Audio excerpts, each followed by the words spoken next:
acabem unes setmanes en les quals Ontinyent ha viscut uns festejos extraordinaris. No podíem parlar ni de no festes, o no ens agradava parlar ni de no festes, però tampoc de festes. Quina sensació té el president de la Societat de Festers després d'aquestes setmanes que hem viscut? Prou més intensament que l'any passat. Sí, després de la perspectiva que es dona ara aquesta última setmana, jo crec que el gust és bo, la sensació és positiva, la balança s'inclina a la part positiva. Lògicament, hi ha aspectes que s'haurien pogut fer millor, dels que la Societat de Festes també tenim que fer autocrítica, però també hi ha que entendre, i sobretot fer entendre que eren uns actes que no havíem organitzat mai, però sobretot pel context.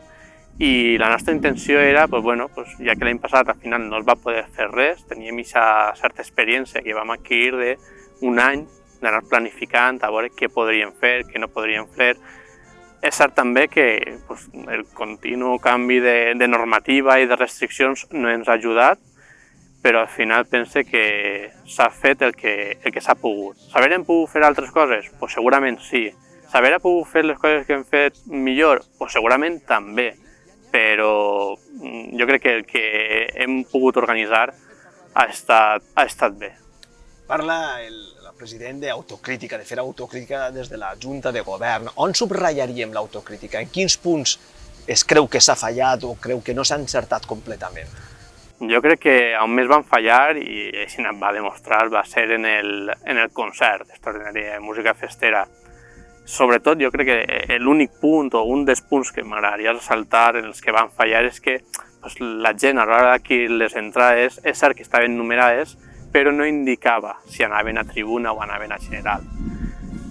També dir que de tatxar de falta d'organització aquest acte, o el tuit fàcil, la foto crítica fàcil, doncs tampoc, perquè darrere d'això hi havia molt de treball que no es veu, per desgràcia no es va veure, i sobretot aquest xocotet error o gran error, perquè va haver molta gent que per desgràcia al final se'n va anar a disgustar i se'n va anar sense poder gaudir de la música, pense que aquest error no té que solapar als altres, a tot aquest treball, no té que eclipsar això, perquè és de veres que nosaltres vam centrar en moltes coses i quan uno fa una cosa nova, novedosa, que no hem fet mai fins ara, al final te fixes en moltíssimes coses que no falla res i una cosa tan important com aquesta no la vam veure.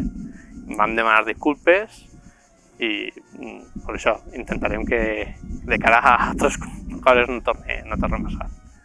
Un període de manament de l'actual Junta de Govern, de l'actual president, marcat per 2 anys sense festejos. S'imagina un tercer any sense festes de moros i cristians? No. Jo penso que, i més avui per avui, no. No és el panorama en què nosaltres estem ara fijant-se. Sí que és cert que ara primer tenim l'experiència, com dia, d'un any treballant per millorar, per veure què es podia fer dins de la normativa que ens permetia, en què podíem organitzar.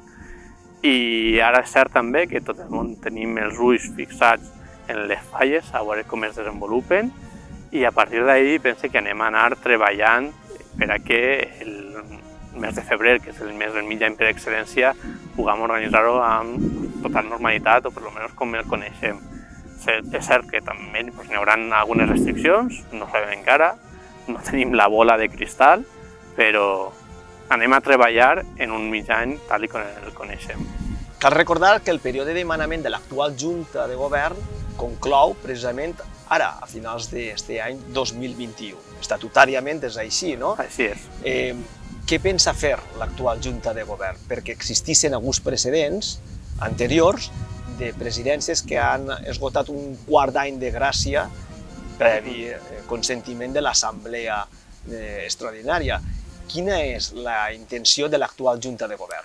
A veure, és cert que sobretot aquest últim any ha hagut molta gent, càrrecs, festers, gent de la Junta, que ens ha proposat, m'ha proposat a mi directament el plantejar un any o inclús 2 anys de pròrroga, sobretot marcat per el que havíem viscut o el que estem vivint, no? Que no s'havien pogut organitzar festes i que, al igual que havia passat en els carrers, que es prorrogara. No?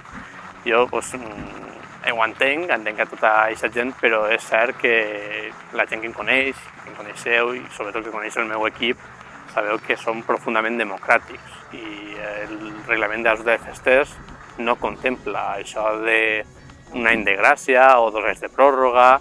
És cert que l'Assemblea és soberana, però nosaltres entenem que el millor és convocar eleccions i, de fet, així ho anem a fer. Ara farem el balanç, tancarem l'exercici i plantejarem a la Junta de Govern la convocatòria d'eleccions. Per tant, està donant-nos la notícia de que la Societat de Festers va a eleccions en el mes de novembre. Sí, efectivament. Tradicionalment sempre s'han organitzat en el mes de novembre perquè el nou president pugui organitzar amb tota tranquil·litat el que és el mig any fester, i jo crec que és el que toca. No? I jo penso que la Societat de Festers és exemple de moltíssimes coses, molts els miren i els utilitzen com a exemple i deu d'estar a l'altura d'una societat democràtica com la que vivim. No? És cert que estem vivint un període de total incertesa, però també és cert que la vacunació va molt millor, molt bé. Dins de les restriccions poden organitzar, si hem pogut organitzar concerts, si hem pogut organitzar misses, si hem pogut organitzar un trasllat extraordinari, perfectament podem organitzar un procés electoral. Per tant, tenim la primera notícia que ens confirma, Festers tindrà procés electoral en novembre, i la pregunta és òbvia. L'actual president, Vicent Pla, i la seva Junta de Govern o el seu equip es presentaran a aquestes eleccions, aspiraran a un segon manament consecutiu? En l'últim any, i sobretot en les últimes setmanes, la veritat que m'ho he pensat molt, ho he consultat amb el meu equip perquè, lògicament, jo no tenia intenció de continuar. No? Si tot hagués anat bé, jo volia 3 anys i treballar per la festa, 3 anys que crec que és un temps suficient per aportar-li moltes coses a la festa. Però veient tot el que ha passat, no? I sobretot en el moment d'incertesa que estem, crec que el més responsable és tornar-me a presentar. Així no ho vaig parlar amb el meu equip m'ha donat tot el suport i aspiré a tornar-me a presentar a la reelecció. Sobretot perquè, com he dit, crec que no és el moment de deixar a la casa abandonada, no? Crec que és el millor moment de donar-li tranquil·litat, estabilitat a l'entitat. Després també és cert que molts dels projectes que jo em vaig presentar fa ara 3 anys, lògicament, no els hem pogut materialitzar. Entonces, estic molt il·lusionat, vull continuar treballant per la festa, el meu equip em recolza i anem a tornar-nos a presentar a les eleccions. Molt bé. Per acabar, donem una idea força per a presentar aquesta candidatura, en quin programa, en quina idea, en quina iniciativa es plantejarà davant de la massa social festera per a rebre la seva confiança. En continuar il·lusionant als festers i festeres. Jo crec que és molt important en aquest moment il·lusionar-nos, no? Que la gent no abandone, no pense que ho ha perdut tot, no. Moltes voltes necessitem parar, palpar tot això que per desgràcia no tenim per a valorar-ho més si cap i continuar endavant, continuar espentant i treballant per la festa. Moltes gràcies, senyor president, li desitgem molta sort en aquest projecte i, evidentment, en qualsevol procés electoral obert que puguen confrontar-se candidatures i que puguen confrontar-se idees. Seria també una bona senyal com que la societat de festers o la festa de morts i cristians d'Ontinyent està viva i recava l'interès dels ciutadans. Efectivament, jo penso que la societat de festers està viva i així es va demostrar fa 3 anys, no? Que va haver més d'un candidat que aspirava a poder dirigir l'entitat de la societat de festers. I jo crec que això és bo, no? Que la gent s'involucre, demostra molt del que estem fet els ontinyentins, no? De voler treballar altruistament, perquè hi ha que recordar que que nosaltres no ens dediquem professionalment a això, no? Nosaltres, doncs, cadascú té el seu treball i li furta unes hores per això, a la seva família o al seu oci o inclús al seu treball per a dedicar-ho a la festa, i això és molt d'agrair.